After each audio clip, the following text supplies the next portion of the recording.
Hey guys, Evan Chino. So the Michigan game ended. It's been over for a while now. But Michigan won 30-10. The game, despite the fact that Michigan won, the game it was an ugly win. Ugly win.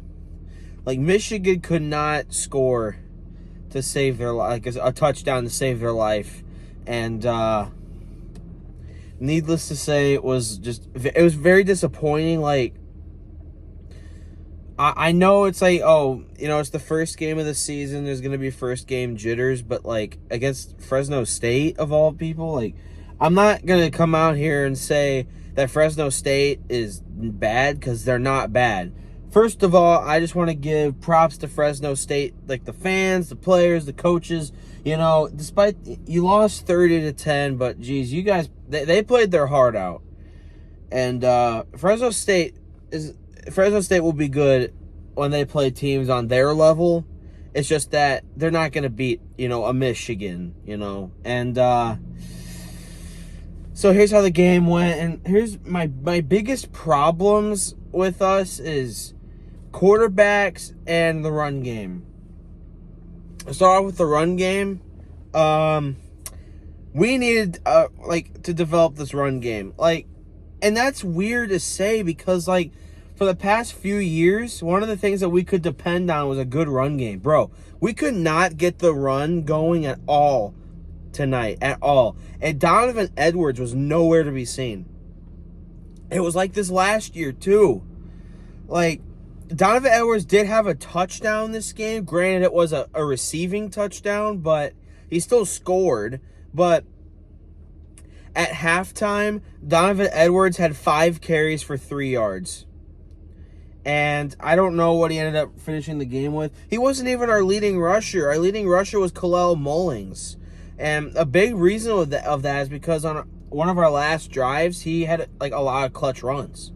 And yeah, we really need to get this run game going because continuously having plays where you just get stuff at the line over and over again is not going to work, especially since, we play Texas next week, and Texas beat Colorado State 52-0 today. So take that as you will. And another thing, quarterbacks. Here's my question, Sharon Moore. Why is it that this entire offseason, it's been Alex Orji's our guy, Alex Orji's our guy. The offense is rallying behind him. The offense is excelling in camp with Alex Orji at quarterback. And then we go through spring camp, the spring game, summer camp, the entire summer. And we think that, Alex Orji's our starting quarterback. And then all of a sudden, game day arrives, and then all of a sudden, it's actually Davis Warren is our starter. Where did that come from? And also, Davis Warren played complete shit.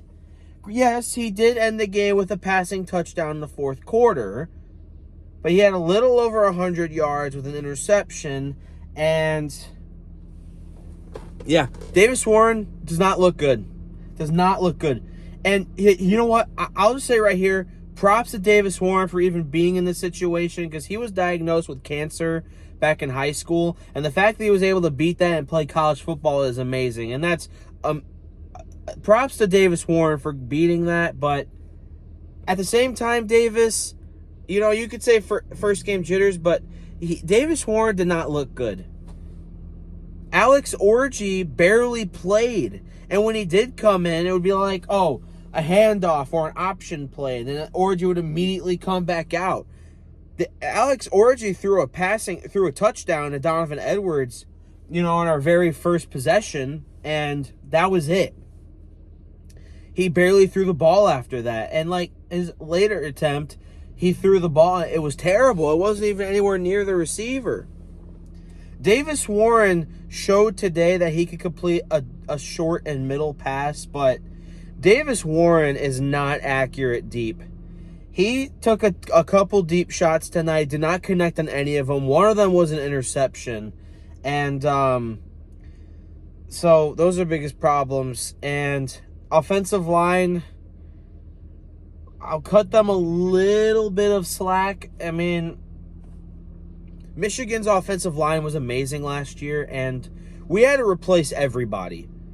You know, we have like a lot of players in the offensive line haven't really started. We brought in a transfer Josh Preeb from Northwestern, which, fun fact, I went to high school with him, and I think the offensive line only had one holding call and was from Preeb, but so the offensive line was very disciplined. The props I will give to the offensive line. They were very disciplined. They only committed one penalty, and they did not give. I think they only gave up like one sack, maybe two. We had 4 penalties this game, and 3 of those 4 was from our defense. And you know, I think all 3 of those penalties were from the same guy. He had the roughing the passer, which he just like pushed the quarterback like that, and then he just kind of like, I think he kind of flopped, but still, there's no reason to put your hand on the quarterback after he threw the ball. And then later, he commits face mask and horse collar tackle on the same play. And after that, they're like, you're done. It's number 42. His last name is Guy. That's all I remember. And then, luckily, thank God, at that drive, Will Johnson jumped a throw and took it all the way for a touchdown, which, okay, I will say this about Will Johnson.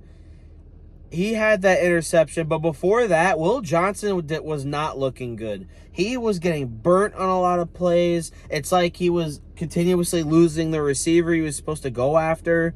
Like, I don't know what was going on with Will Johnson tonight, but he needs to figure that out. Luckily, he had that pick 6 to kind of redeem things, but he needs to clean that up for next week. And what else? I don't know. That's pretty much it. Kids, we need a consistent quarterback. Stop it with we'll have Davis Warren in for a little bit, and then we put in Alex Orji. That's not going to work. How is it, Sharon Moore? How is it that you had all this time? You had from when you got hired as head coach to yesterday, from January whatever to August 30th to decide who your starting quarterback this year is, and you don't know who it is. Why were we led to believe that Alex Orji was going to be the starter all year, and now all of a sudden, out of the blue, it's Davis Warren? It's going to be pretty hard for us to develop a rhythm on offense if we're going to keep switching out quarterbacks. You know what that reminds me of? It reminds me of back in 2021 when we played Michigan State. In the second half, we kept switching out McNamara and McCarthy, and that was a big reason to why we couldn't really score in the second half. It was killing our momentum and our rhythm because we just kept switching quarterbacks. And then the next couple years, when we only had J.J. McCarthy, look what happened. We didn't even lose a regular season game. So, that's pretty much it. Now, as for the Texas game, I will upload my thoughts, predictions for that game at some point this upcoming week, so look out for that. And then my prediction for this, I didn't make a Michigan prediction video for this year, but if you're watching this far, my opinion has not changed. I said, like, if you asked me, like, back in June, I would say Michigan's going 9-3. They're going to lose to Texas, Oregon, and Ohio State. My opinion still stands. I think we're going to lose to Texas next week, go on a winning streak, lose to Oregon, go on a winning streak, and then lose to Ohio State. And then whoever we play in the bowl is who we play in the bowl. But anyway, that's all I got. Michigan won, but did not look pretty. Very, very ugly win for Michigan. But they start the season 1-0. Michigan has won 16 straight games, so that's on the line next week, though. Anyway, we'll see you guys then. You have a great night.